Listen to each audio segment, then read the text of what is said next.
शिक्षा के क्षेत्र में एक बहुत बड़ी ये क्रांति, सूचना की क्रांति, इसकी शुरुआत हो रही है। वैसे तो कोई सामान्य काम जब होता है उसको हम कहते हैं ये एक काम है, कार्य है, लेकिन जब कोई विशेष काम होता है उसको संज्ञा दी जाती है, एक विशेष कृति है, विशेष प्रकार का कार्य है। और मैं इस आज के इस सिस्टम को जो आज शुरू करने जा रहे हैं, ये कार्य और कृति में नहीं आता है, बल्कि मैं कहूंगा इस युग की एक क्रांति है। ये क्रांति है, रेवोल्यूशन है। कोई एक समय था जब हम बचपन में पढ़ते थे, स्कूल में जाने के लिए पुस्तकों के साथ एक आइटम जो और जुड़ी होती थी उसका नाम था तख्ती। हमने तख्ती पर लिखा, उसको बार बार पोंछा, फिर उस पर लिखा, पोंछा, लिखा, वही हमारे लिए एक कंप्यूटर होता था। आज उस तख्ती की जगह इस कंप्यूटर ने, टेबलेट ने ले ली है। अब इस टेबलेट पर ही हम सब अभ्यास करेंगे, मिटाएंगे, अभ्यास करेंगे, मिटाएंगे, अभ्यास करेंगे। ये पुराने समय की तख्ती, आज का कंप्यूटर। वो एक समय था जिस समय पुस्तकें ये भी प्रत्यक्ष लानी पड़ती थी। आज पुस्तकों का जो बस्ता है, उस बस्ते को लाने की जरूरत नहीं रहेगी। वो सब पुस्तकें ई बुक्स के नाते से हमारी इस टेबलेट में आ जाएंगी। तो युग का परिवर्तन कितनी, कभी सोच भी नहीं सकते थे कि इस प्रकार का युग का परिवर्तन होगा। क्रांतियां कब आती हैं? कई बार क्रांतियों में जब टकराव होता तो युद्ध भी बन जाते हैं। हमने देखा महाभारत का युद्ध। महाभारत के युद्ध में भगवान कृष्ण ने अर्जुन को गीता का संदेश दिया। गीता एक सिद्धांत के रूप में एक ऐसी पुस्तिका बन गई कि जो एटर्नल, जिसको हम कह सकते हैं, पूरे विश्व के मानव समाज के काम आने वाला एक ग्रंथ, वो एक गीता है, उसका सम्मान है। युद्ध में से गीता निकली।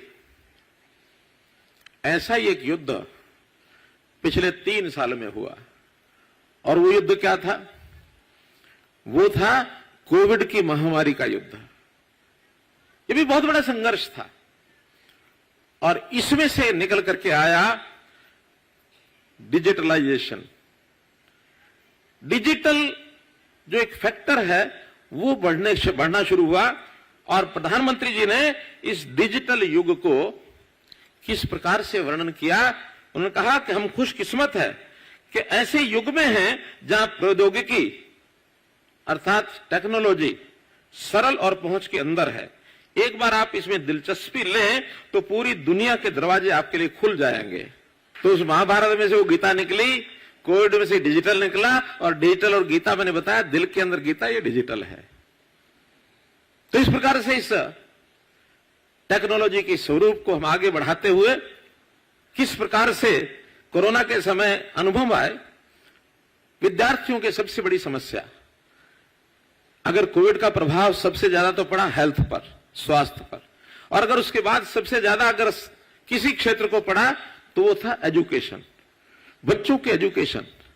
हमने स्कूल बंद कर दिए और खोलने में भी बाकी गतिविधियां तो जल्दी जल्दी खुल गई, स्कूल तो सबसे आखिर में खुले।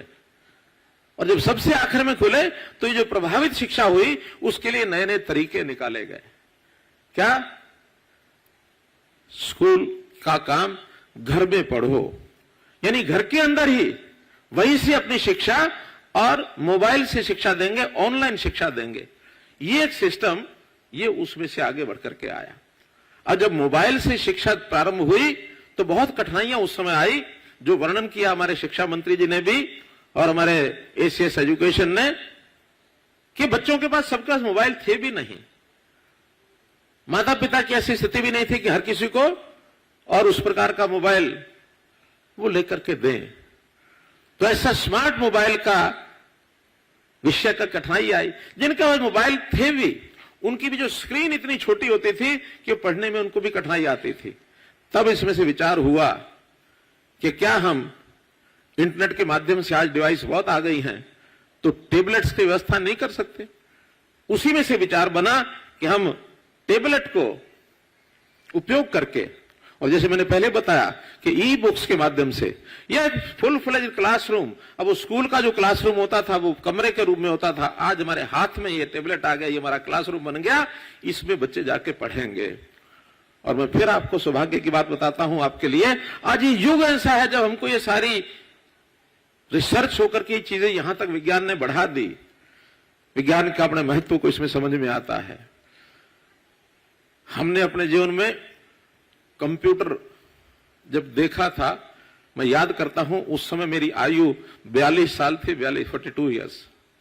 और जब उन्हें मोबाइल देखा, वो भी 44 साल की आयु थी जब हमने मोबाइल देखा था। मोबाइल बहुत बड़ा मोटा सा मोबाइल होता था, 250 ग्राम का, 250 ग्राम का, इतना बड़ा भारी होता था।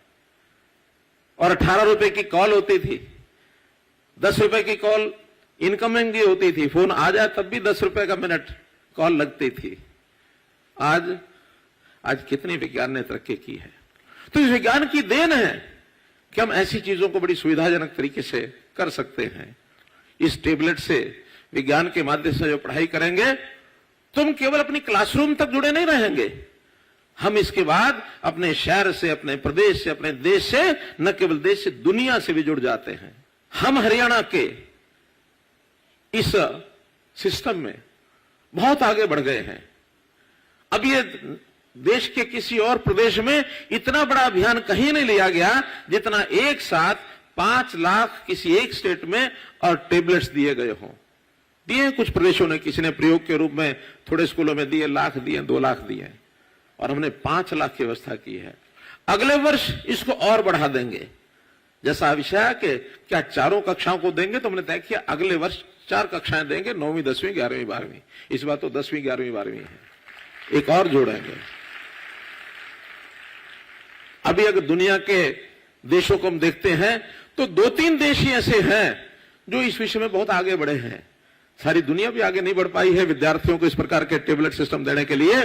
दुनिया के देशों में इजराइल, ट्यूनीशिया, फिनलैंड, ये देश ऐसे हैं, छोटे छोटे देश हैं, जिन्होंने अपने विद्यार्थियों को इस लेवल पर पहुंचाया है कि वहां उनके विद्यार्थी इस इंफॉर्मेशन टेक्नोलॉजी के माध्यम से स्टार्टअप जैसी चीजें इतनी ज्यादा कर रहे हैं। छोटे छोटे विद्यार्थी ऐप्स बनाते हैं तरह तरह की, और उस ऐप का सामाजिक व्यवसायिक कामों में इतना ज्यादा उपयोग हो गया है कि फिनलैंड तो कहते हैं कि उन्होंने तो अपनी सारी इकोनॉमी वो इस आईटी के ऊपर डिपेंड है।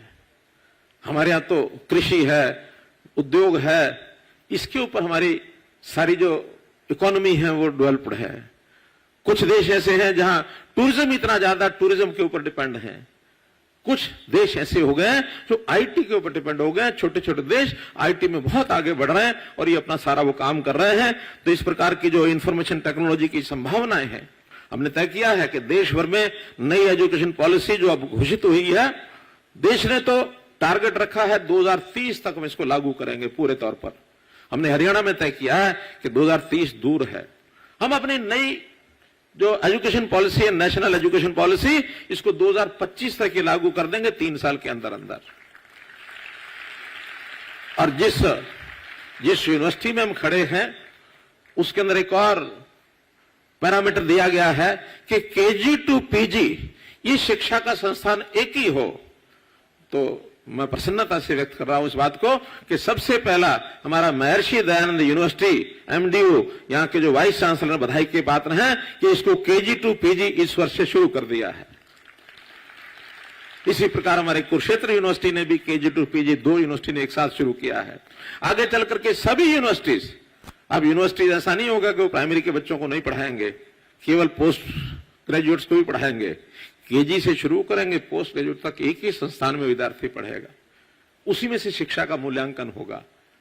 तो आज शिक्षा का स्तर बढ़ाने के लिए नई राष्ट्रीय शिक्षा नीति, इसके अनुरूप बहुत से विषय उठाए गए हैं। जहां तक बजट की बात है, हमारे शिक्षा मंत्री जी ने बताया, हमारे महावीर सिंह जी ने बताया, आज हमारा सबसे ज्यादा बजट उस शिक्षा विभाग का है। हमारा बजट 1,70,000 करोड़ रुपए का है, लगभग शिक्षा का 20,000 करोड़ अकेले 20,000 करोड़ रुपए अकेले शिक्षा पर हम खर्च कर रहे हैं।